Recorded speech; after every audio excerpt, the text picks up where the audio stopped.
আর নতুন এবার দেশের দিকে দিল্লিতে দুদিনের জিএসটি কাউন্সিলের বৈঠক। 11টায় বিজ্ঞান ভবনে জিএসটি কাউন্সিলের বৈঠক। পশ্চিমবঙ্গ থেকে বৈঠকে অর্থ দপ্তরের মন্ত্রী চন্দ্রিমা ভট্টাচার্য তার উপস্থিতি। 11টায় বিজ্ঞান ভবনে জিএসটি কাউন্সিলের বৈঠক যা শুরু হওয়া কথা এবং সেই বৈঠক ইতিমধ্যে শুরু হয়ে গিয়েছে। দিল্লিতে দুদিনের এই জিএসটি কাউন্সিলের বৈঠক অত্যন্ত গুরুত্বপূর্ণ।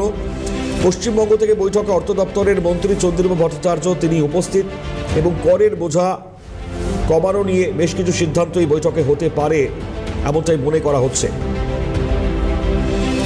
আরও একবার জানাই আপনাদেরকে, যে বৈঠক দিল্লিতে দুদিনের জিএসটি কাউন্সিলের বৈঠক, পশ্চিমবঙ্গ থেকে যোগ দিয়েছেন মন্ত্রী চন্দ্রিমা ভট্টাচার্য। বেশ কিছু বিষয় যেখানে করের বোঝা কমানো নিয়ে সিদ্ধান্ত হতে পারে। সকাল 11টায় বৈঠক শুরু বিজ্ঞান ভবনে। দুদিনের বৈঠকে নির্যাস কি হবে তা অবশ্যই সময় বলবে।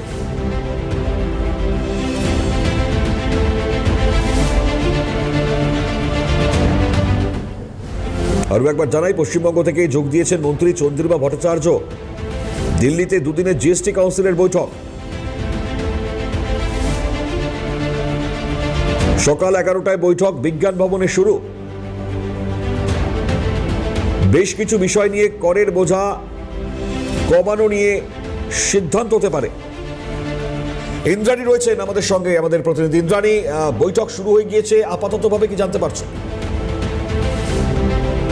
জিএসটি কাউন্সিলের বৈঠক শুরু হয়ে গিয়েছে, যে বৈঠকে সভাপতিত্ব করছেন কেন্দ্রীয় অর্থমন্ত্রী নির্মলা সীতারামন। বিভিন্ন রাজ্যের অর্থমন্ত্রীরা এই বৈঠকে যোগ দিয়েছেন। পশ্চিমবঙ্গ থেকে অর্থ দপ্তরের ভারপ্রাপ্ত মন্ত্রী চন্দ্রিমা ভট্টাচার্য এই বৈঠকে এসেছেন। আমরা যেটা জানতে পারছি, মূলত জীবন এবং স্বাস্থ্য বীমার ক্ষেত্রে যে 18% জিএসটি সেইটাতে ছাড় দেওয়ার জন্যই আজকের এই বৈঠকে আলোচনা হবে। এবং নীতি আয়োগ থেকে শুরু করে বিভিন্ন যে অর্গানাইজেশন আছে জিএসটি কাউন্সিলের সাথে যুক্ত, তারা ইতিমধ্যেই কিন্তু এই 18% জিএসটি জীবন এবং স্বাস্থ্য বীমার ক্ষেত্রে ছাড়ের ক্ষেত্রে জন্য সুপারিশ করেছে জিএসটি কাউন্সিলের ক্ষেত্রে কাছে। সুতরাং আজকে দেখা যাবে যে জিএসটি কাউন্সিল এই ব্যাপারে সহমত পোষণ করে কিনা এবং সেই ব্যাপারে তারা শিলমোহর দেন কিনা। এবং চন্দ্রিমা ভট্টাচার্যের পক্ষ থেকে আমরা যেটা সূত্রের মাধ্যমে জানতে পারছি, রাজ্যের বকেয়া যে রয়েছে, প্রচুর টাকা রাজ্যের বকেয়া রয়েছে কেন্দ্রের কাছে, সেই বিষয়ে জিএসটি কাউন্সিলের বৈঠকে মুখ খুলতে পারেন কেন্দ্রীয় অর্থমন্ত্রীর সামনে চন্দ্রিমা ভট্টাচার্য।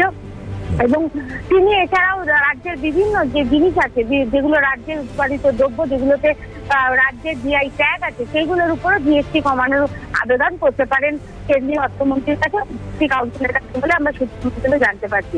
তবে আজকে জিএসটি কাউন্সিলের যে বৈঠক আজ এবং আগামীকাল চলবে, তার সবথেকে বড় আকর্ষণ হচ্ছে স্বাস্থ্য এবং জীবন বীমায় জিএসটি কাউন্সিলের জিএসটি কমানো হয় কি হয় না। স্বাস্থ্য এবং জীবন বীমায় জিএসটি কমানোই কিন্তু দেশের সমস্ত রাজনীতিবিদরা এই বিষয়ে আবেদন করেছে জিএসটি কাউন্সিলের কাছে। সমস্ত দলমত নির্বিশেষে এই বিষয়ে আবেদন করা হয়েছে, কারণ স্বাস্থ্য ও জীবন বীমায় জিএসটি কমানো হলে সাধারণ মানুষ বা মধ্যবিত্ত গরিব মানুষের ক্ষেত্রে যথেষ্ট সুবিধাজনক হবে সেটা। সুতরাং স্বাস্থ্য ও জীবন বীমায় 18% জিএসটি কমানো হয় কি হয় না, সেদিকেই আমাদের নজর থাকবে। মণিময়, ধন্যবাদ ইন্দ্রাণী।